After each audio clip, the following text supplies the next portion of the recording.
صدقہ جاریہ بھیجتی ہے یا خود کوئی صدقہ جاریہ چھوڑ کے جاتا ہے تو قبر میں ریمیٹنس اکاؤنٹ برزخ میں چلتا رہتا ہے. برزخ کی جو جرنی ہے نا اس میں سب سے زیادہ ریمیٹنس کی ضرورت ہے. دو ہی لوگ پہنچاتے ہیں, آپ کا صدقہ جاریہ یا آپ کی اولاد. تو کوشش کرنی چاہیے اس کے لیے. تو اگر خدا نہ خواستہ کسی کی اولاد کا زندگی میں انتقال ہو چکا ہے تو پوتوں کے لیے ضرور وہ وصیت کرے. ہم نے اپنے بڑوں کو دیکھا وہ اس طرح تھے, الحمدللہ ان کا معمول تھا یہ. اور پھر اسی طریقے سے اب جب آپ کا انتقال ہو جائے گا اب میراث کے احکامات ہیں. میراث یاد رکھیے گا انتقال کے بعد ہے. اور وراثت میراث آپ کی ہر چیز کے اندر ہے جو آپ کی ملکیت میں ہے, چاہے وہ سوئی ہو چاہے وہ جہاز ہو. میراث پرسیپشن پہ نہیں منتقل. اس لیے فرمایا کہ سب سے پہلے میراث کے لیے ضروری ہے کہ اس کو جلد از جلد تقسیم کرو. ہم میراث کا نہ دینا یا میراث میں تاخیر کرنا یا صرف اور صرف بیٹوں کو دینا, یہ سب جاہلیت کے رسومات. اور یہ جو جملے ہیں نا, یہ جو سلوگنز ہیں آپ سن رہے ہوتے ہیں کہ کسی کے یہاں اگر پہلے دن ہی کوئی میراث کی بات شروع کرتے تو لوگ کہتے ہیں لو ابھی تو کفن بھی گیلا ہے تو یہاں بٹوارے کی باتیں شروع ہو گئی. یہ خالصتاً ہندوانہ جملہ ہے, پیور ہندو جملہ ہے. یہ آؤٹ پٹ ہے ہندو کلچر کی, اس کا اسلام سے کوئی تعلق نہیں. میں نے آپ کو پچھلی دفعہ مفتی ڈاکٹر عبدالحی صاحب کا واقعہ سنایا کہ انہوں نے تو اس لمحے اس خمیرے کو کھانے سے انکار کر دیا کہ بھائی میراث ہے یہ. اس کے بعد اس کی ملکیت کو استعمال, اور میراث پرسیپشن پہ تقسیم نہیں ہوتی. آپ ایسٹ کو آئیڈینٹیفائی کریں, اس کی ویلیویشن لگائیں, ویلیویشن لگانے کے بعد فارم ہوتا ہے, کوئی پرسیپشن نہیں ہوتی. ہاں ورثہ آپس میں صلح کر لیں کسی چیز پہ تو ٹھیک ہے, صلح کر لیں, راضی ہو جائیں اس پہ تو ٹھیک ہے, رضامندی شرط. پھر یاد رکھیے گا کہ میں اسی لیے ایک اور بات کہا کرتا ہوں, اللہ کے واسطے بہنوں کو جہیز دو یا نہ دو, میراث دو. سب سے بڑی چیز ہمارے یہاں کیا ہے, اللہ معاف کرے, ہم یہ سمجھتے ہیں لڑکیوں کو بہت بڑے خاندانوں میں کہ وہ یہ سمجھتے ہیں کہ لڑکیوں کو جہیز دے دیا تو اب ان کا وراثت میں حصہ نہیں. مجھ سے ایک دفعہ ایک جگہ بیٹھے ہوئے تھے, صاحب سے بات ہوئی, بڑے تاجر تھے اور پورے پاکستان میں ان کا کپڑا جاتا ہے. تو میں نے کہا کہ بھائی دو بہنیں تھیں, میں نے کہا آپ نے ان کی میراث کیا ہے, کہ وہ تو ابا جی نے اسی کو کہہ دیا تھا کہ بھائی ہم نے جو ہے نا ان کو جہیز دے دیا, جو زندگی میں دے دیا, اب ان کا وراثت میں کوئی حصہ نہیں ہے, ان کو جہیز میں دے دیا. تو میں نے کہا حاجی صاحب اگر آپ کا کوئی بائر ہو اور اس کے اوپر 1 لاکھ روپے نکلتے ہو, آپ کا ریسیور, اور آپ کے بیٹے کی شادی ہو اور وہ اس میں 1 لاکھ روپے کا نیکلس گفٹ کر دے, اور اب جب آپ کا وصولی والا بندہ جائے تو وہ کہے کہ سر وہ تو آپ کو پتا ہے میں نے شادی میں دے دیا, تو اس کو تو سیٹ آف کر دیں, کر دیں گے؟ کہنے لگا نہیں یہ کیا بات ہوئی بھائی, وہ تو گفٹ تھا. تو میں نے کہا جب وہاں نہیں ہوا تو جہیز کیسے میراث کو کمپنسیٹ کر دے گا؟ میراث فرمایا جو میراث میں رکاوٹ بنتا ہے اللہ اس کو جنت کی میراث سے محروم کر دیتا ہے. ہمارے یہاں چند وجوہات ہیں. یہ ایسا گناہ ہے جو انوائرمنٹل کرائم ہے. 90% کیا 95% پاکستان کی عورت کو میراث نہیں ملتی. وہ بہن ہو تو نہیں ملتی, وہ بیٹی ہو تو نہیں ملتی, وہ بیوی ہو تو نہیں ملتی, وہ ماں ہو تو نہیں ملتی. ایموشنل بلیک میلنگ ہوتی ہے کہ یا تو بھائی لے لو یا ابا جی کی دکان لے لو, یا پہلے ہی معاف کرا دیتے ہیں. بھائی اگر معاف کرانا ہے نا تو میں کہتا ہوں اگر آپ نے معاف کرانا ہے, اس نے خوشی سے دینا ہے, 1 مہینے کے لیے اس کے چیک ان اکاؤنٹ میں ڈال دو, پیسے ڈال دیں چیک ان اکاؤنٹ میں.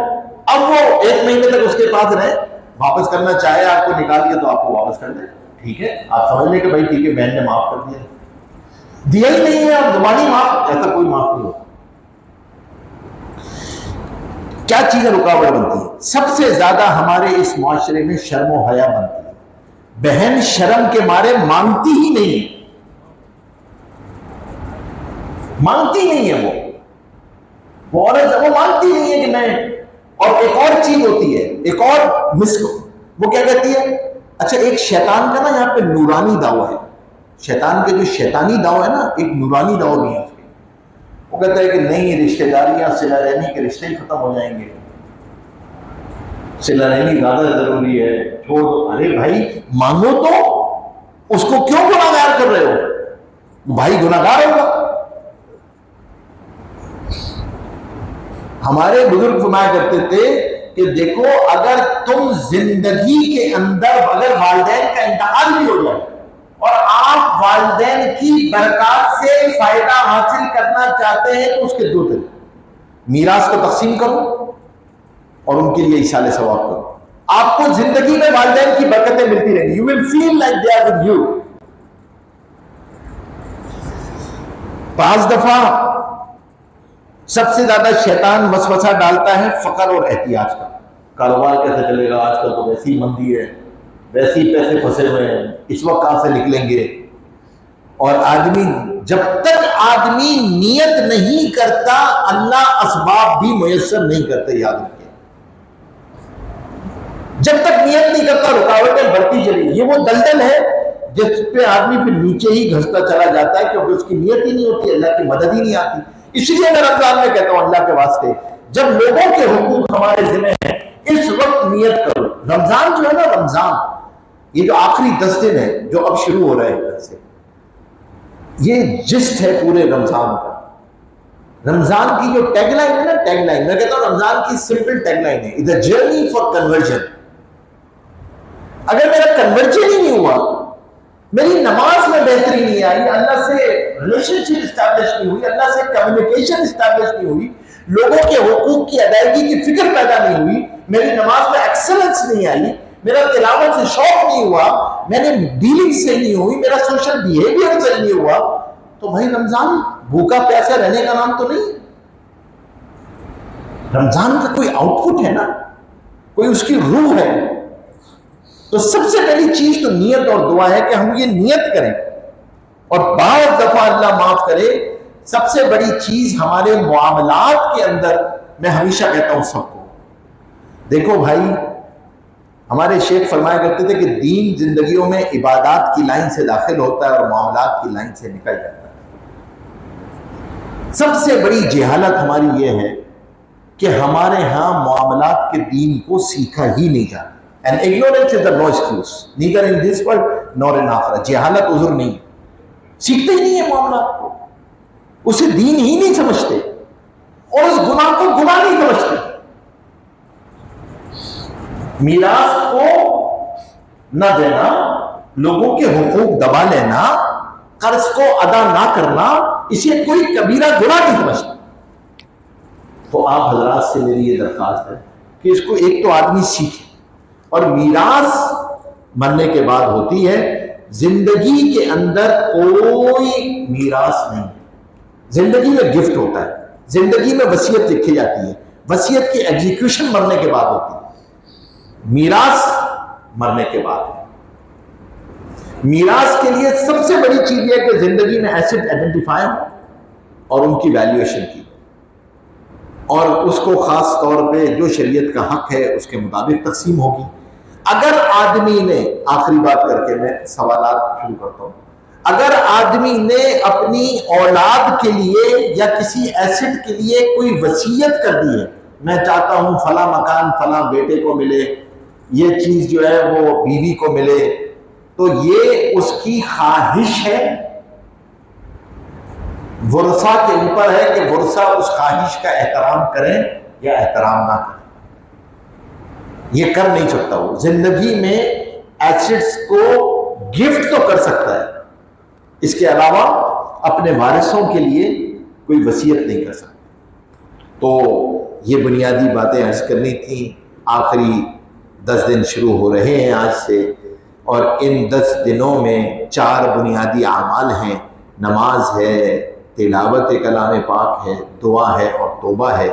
تو آپ سے میں یہ درخواست کروں گا کہ خاص طور پہ ان راتوں میں اپنے لیے دعا بھی کریں، اور جو ہمارے ایسے اجتماعی گناہ ہیں اس میں توبہ بھی کریں، اور اللہ سے یہ استقامت بھی مانگیں، ہمت بھی مانگیں، طاقت بھی مانگیں کہ یا اللہ جو لوگوں کے حقوق ہیں ان کی ادائیگی کی مجھے فکر عطا فرمائے۔